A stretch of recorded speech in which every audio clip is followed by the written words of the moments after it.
sometimes it's not actually other people that come back to haunt you. Sometimes it's the old version of ourselves that does. Hey babes, I'm Madeline. and I'm Deja. And welcome back to the Elegance Exchange. So this is our last like spooky Halloween-y episode. No, Halloween is coming up. I think when this comes out, it'll be about 2 more days until Halloween. So we've been wanting to do like some spooky Halloween themed episodes. Exactly. So today is kind of about the ghosts that come knocking on your door, because I think we all have them, unfortunately. As much as we like to think that we're perfect and that we have nothing to hide, Then that old version of yourself pops up and you're like, oh my gosh. who are you? Go away. I think if I was to see the old version of myself, it would actually be like a trailer to a horror movie. I'd be like, what are you? What are you? What is that? I thought you were buried 6 feet under. Yeah, I thought we left you 8 years ago. Like, what are we doing? So yeah, exactly. So today we're gonna kind of show you how to let go of those evil spirits and say goodbye, because nobody wants to do it.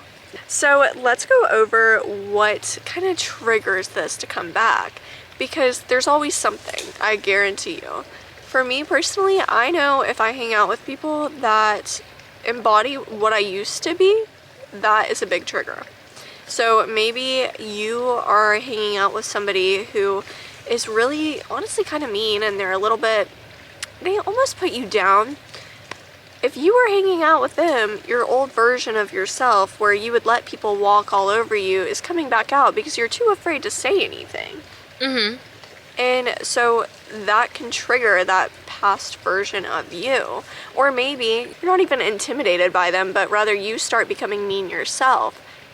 No, we don't need to do that. That's not something that's good. Or even like simple things as like nostalgia. Like sometimes we go through like our memories and stuff, and then like we'll look at it and we'll be like, oh my gosh, like, and then like it just like resurfaces. Like you'll like watch an old video of you and you'll be like, ooh, like, okay, we're a little loud, or like we're very, very obnoxious. And it's kind of just like, you kind of look it back at you're like, oh my gosh, like, am I still kind of like that? Or, and it like really makes you question, you know, how much you've grown. Right, or maybe you revert back to bad habits. Maybe you are now a very healthy person, but maybe you got sick and so you had to eat a little bit more takeout, or you just quit eating at home. That can oftentimes make you feel like you were completely falling back into that old version of you. And so it's very easy to get caught up into these new / past version of ourselves whenever they kind of come to light, and it's almost like a Freaky Friday thing. Like they just like, we don't want that. We do not want that. So, you know, growth can feel lonely, but you do have to go through it. And honestly, take a look at your past self and look at how much you've grown, because I can guarantee you I am not the same person I was 3 years ago, 2 years ago, 1 year ago.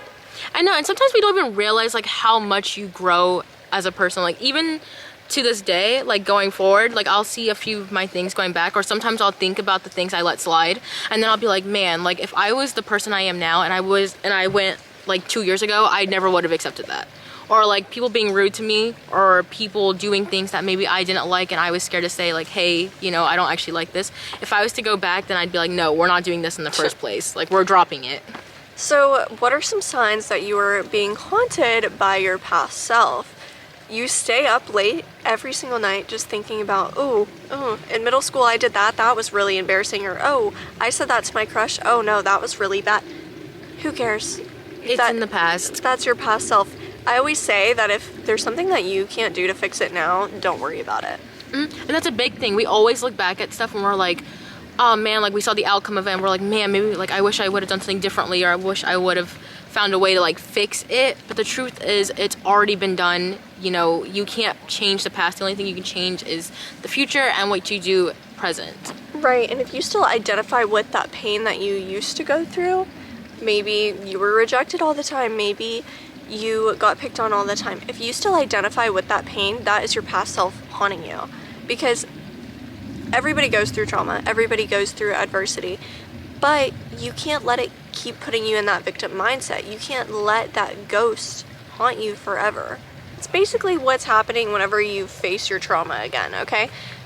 it's like all of that is getting pushed back to the forefront, and that old version of you is just haunting you. Or maybe it's causing doubt whenever you're going into a new situation that you would have handled badly 2 years ago. Yeah, exactly. But like now that you're in the situation, like you would have handled it differently.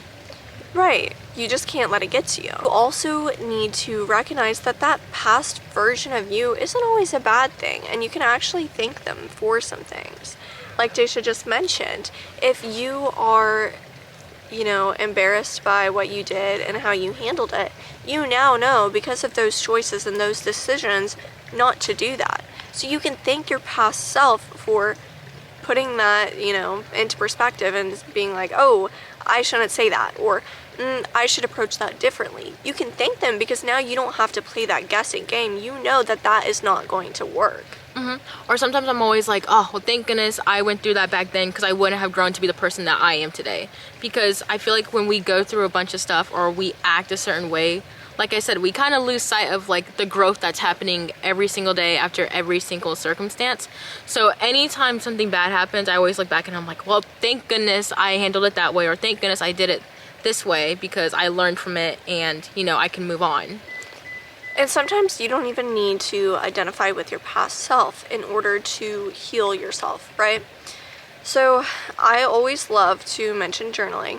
It's something that not a lot of people love, because not a lot of people like actually sitting there and reflecting.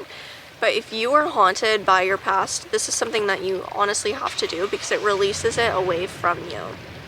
So journal about what still traumatizes you, what still triggers you, okay?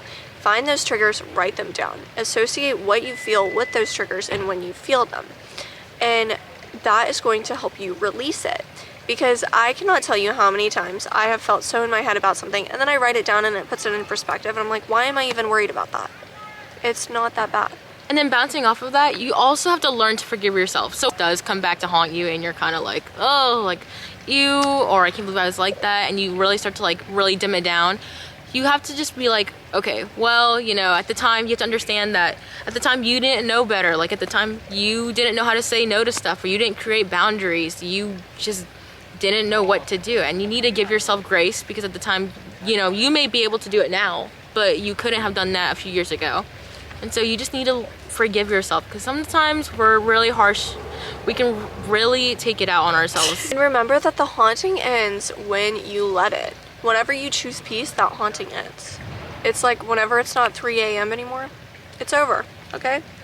It is over when you choose for it to be over. When you stop letting other people and other things and yourself haunt you. You don't have to accept it. You don't have to deal with it. It's not that big of a deal. You just have to let it go and move on. You gotta close the door, because, you know, you're keeping this door wide open, and this past version of yourself is continuously walking in. All this guilt, all this stuff is walking in.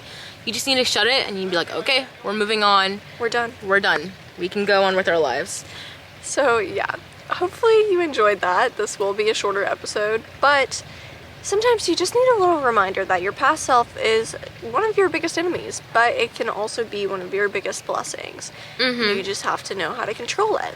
So with that being said, we are on a bunch of different social media platforms. We're on TikTok, Spotify, YouTube, and Instagram, and then we recently added Instagram Threads to the list, so you can catch us almost anywhere. And all of those are going to be linked down below, along with another video that is similar to this one. And then there's going to be a season 3 playlist and a recommended video here, and make sure you give us a like and subscribe. All right, we love you. Bye. Babes.